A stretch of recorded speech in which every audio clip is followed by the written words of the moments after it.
pessoal, sejam todos bem-vindos mais uma vez ao canal Biofit. Eu sou o Paulo César e o vídeo de hoje, pessoal, dando sequência então naquela série de patologias silenciosas. Na semana passada a gente falou sobre diabetes, falou aí sobre o metabolismo do açúcar, né? O pessoal ficou com muitas dúvidas. Logo a gente vai estar fazendo a parte 2.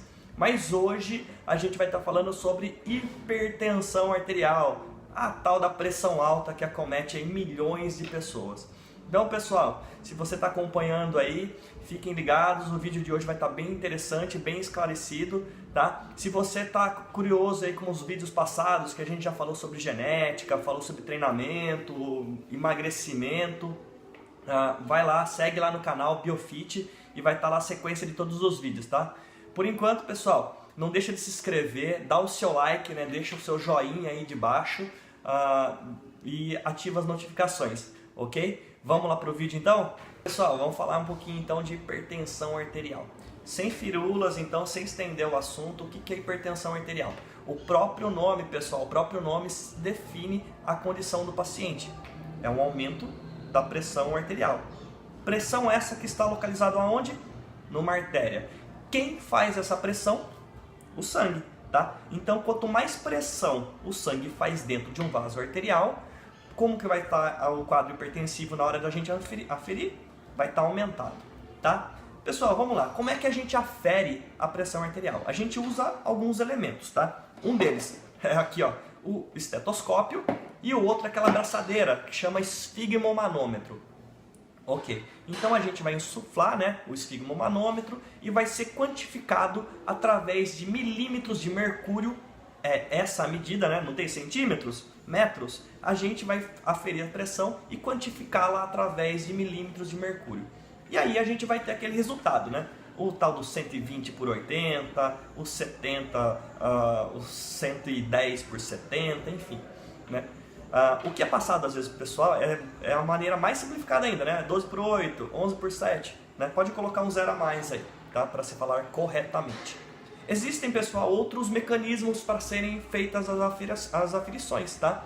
Que são os digitais, que antigamente era muito questionado, mas hoje em dia existem ótimos aparelhos no mercado, tá? Então a gente pode confiar neles, mas se você quer aferir de uma maneira segura, procura um profissional, tá? Ele vai usar outros elementos para estar aferindo para você e te passando de uma maneira mais segura e mais precisa a questão da aferição.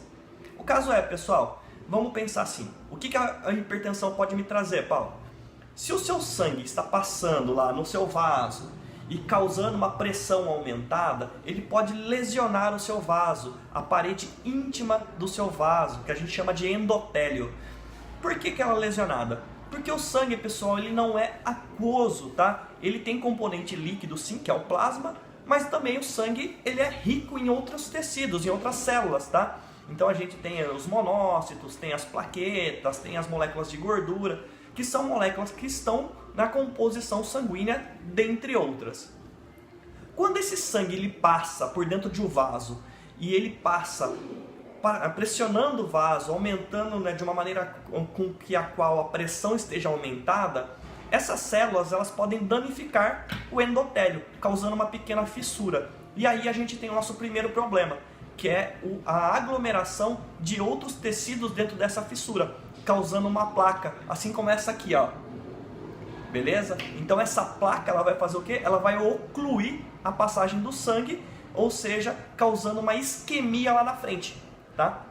Essa placa, pessoal, que vocês viram, ela também pode ser soltada, tá? E aí, a partir do momento que ela fica circulante, uma placa circulante, ela vai fazer o quê? Ela pode entupir um vaso lá na frente ou em outro tecido, levando a um infarto agudo do miocárdio, levando a um acidente vascular encefálico, tá? Então isso é o que pode acontecer. Outra coisa que pode acontecer com frequência é a ruptura de uma artéria, tá? Pressão aumentada, você imagina aquela pressão aumentada e aquele vaso não dá conta daquela pressão e aquela artéria que está fragilizada, ela explode, é isso aí, causando um quadro de hemorragia. De novo, se for lá no encéfalo, vai ter um acidente vascular encefálico do tipo hemorrágico. Pessoal, então deu para ver aí que a hipertensão, embora seja um quadro simples, né, que acomete muitas pessoas, né, simples que eu digo, mais ou menos, né? É um quadro que acomete aí grandes pessoas, um volume grande de pessoas.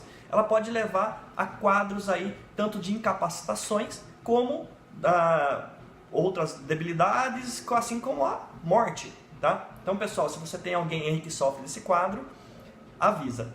Outra coisa, pessoal, que é um mito, que o pessoal fala, eu tenho a pressão por causa disso, por causa daquilo.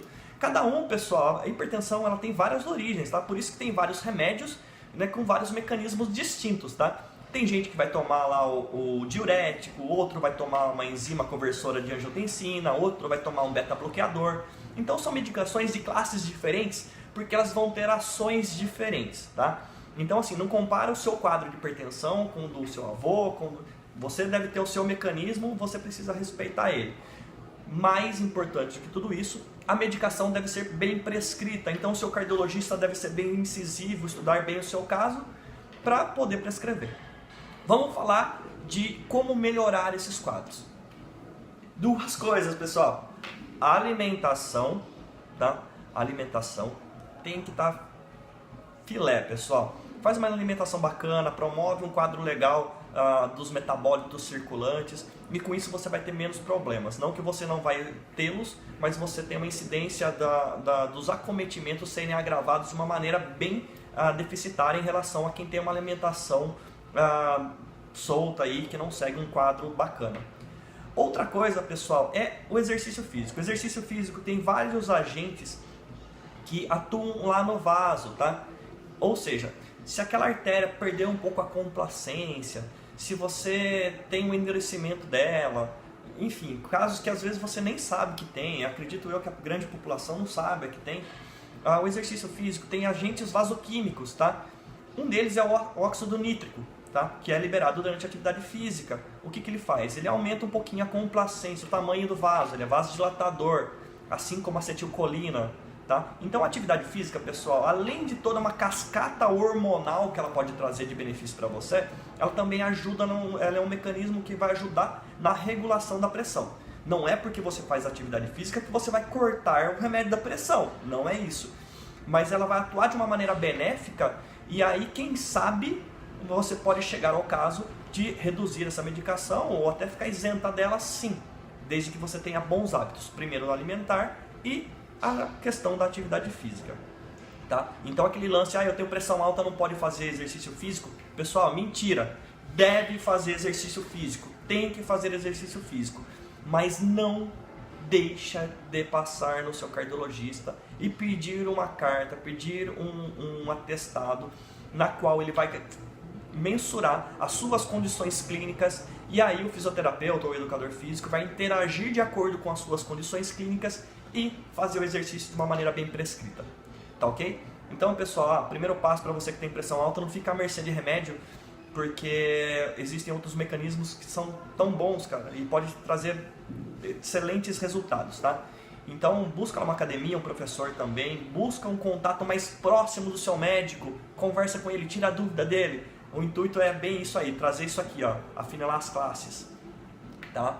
E, de novo, se você não é acometido desse mal e você conhece alguém, marca alguém lá, marca alguém nesse vídeo, espalha, os contatos estão aqui em cima, ó, pessoal, tem aqui o meu link para o Instagram, tenho aqui o link do próprio perfil de novo, continua seguindo, pessoal, sugestões para próximos vídeos, para os próximos temas, me manda lá no direct, vamos trocar ideia, beleza? Espero ter ajudado aí, até a próxima, pessoal.